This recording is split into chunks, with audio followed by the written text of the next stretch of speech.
In that environment, our Chinese colleagues have to deal with two key challenges. The first is that a substantial part of the Chinese government, public and media, still believes that climate change is an excuse used by Western countries to slow down China's development. That he has such fellow travellers in communist China would no doubt come as a surprise to Nick Minchin, who in a similar vein thinks climate change is an anti-capitalist conspiracy dreamed up by ex-communists after the fall of the Berlin Wall. Now, this myth of a Western conspiracy exists not just in China. I was actually at a meeting upstairs with the Australia-India Council, where a former Indian lead negotiator expressed a very similar sentiment. I'm sure it's a card that's played by many opposing climate action in developing countries. The second key challenge in China is that while they've begun to construct a blueprint for its low-carbon economy, there's still a lack of confidence of how far that can go. There's every reason, including energy security, local environment protection, economic stimulation and clean technology market share, for the Chinese government to maintain its phenomenal current investment in low-carbon development.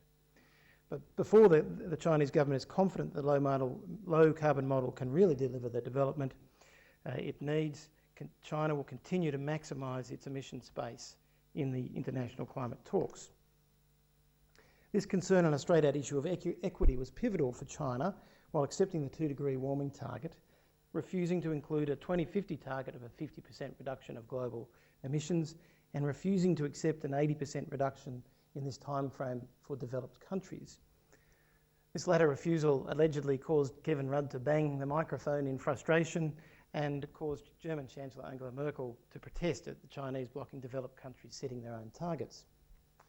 Now, while most Western media has concentrated on the new Chinese assertiveness and the apparent protocol snubs of Obama, I still haven't seen reported the fact that the Chinese government and others calculated that those targets, with those targets for developed countries, would see each person in developed countries still emitting some 2 to 6 times more per capita than those in developing countries.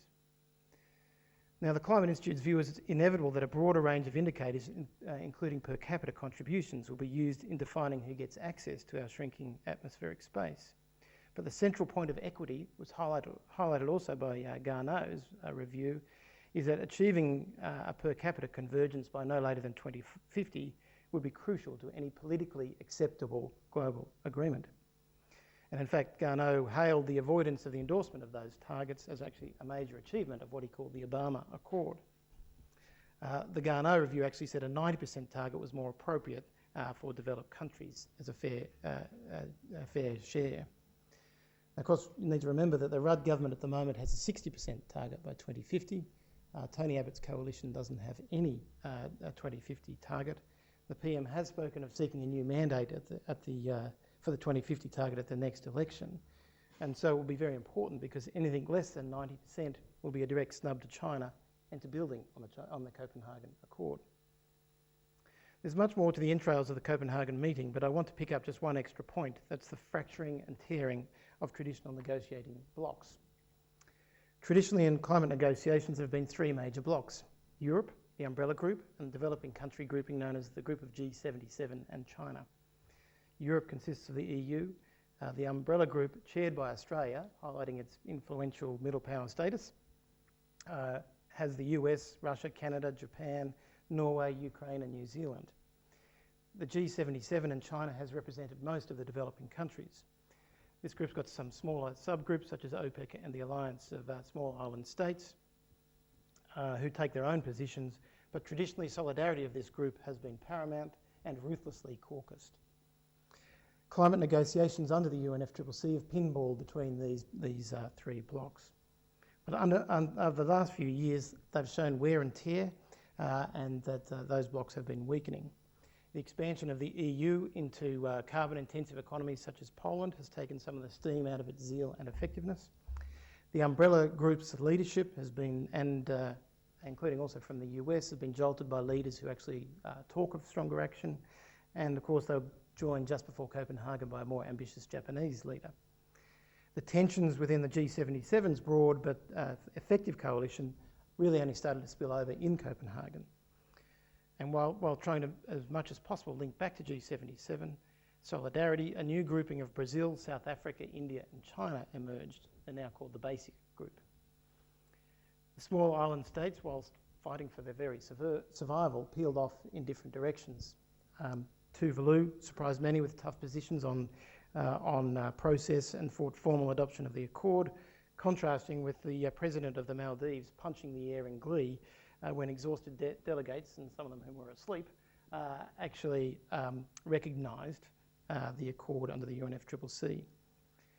Some African and small island states became increasingly anxious that the basic US tussle was stalling progress, as well as risking some of the income that might come to them from finance. And there were signs of unease about whether the basics would stick by the other developing countries should the right deal emerge. Within that mix, you've got also positive roles being played increasingly by Indonesia, Mexico and South Korea. And what we'll see from basic countries is still emerging, but at the talks, for example, President Lula has shown promising leadership and stunning those at the conference and those of us huddling around TV podiums, and indeed his own entourage, by announcing new initiatives and funding without any cabinet or any other approval from the podium. So the key uncertainty is whether these progressive tendencies amongst some of those blocs will win the day, or whether the basic grouping will just add extra complexity to the geopolitics. And amongst the talks there, of course, there was bad behaviour on both sides. We saw outrageous comments from the Sudanese G77 representative, matched with those from the US representative, adding substantial new rewrites of a negotiating text at 5 a.m. on the second last day. Trust reserves were pointing to empty. Adding to the temperature at these meetings, of course, is the fact that each of these blocs, or indeed any country, can technically at least halt the progress on any point under the consensus rules of the UNFCCC. This is often pointed to as a terminal flaw in the ability of the UNFCCC to drive and conclude the necessary agreements. Now, while there is evidence that this is a simplistic generalisation, I, for example, witnessed the US's remarkable capitulation under the white heat of the public gaze at Bali. There's no question that the UNFCCC is an unwieldy beast.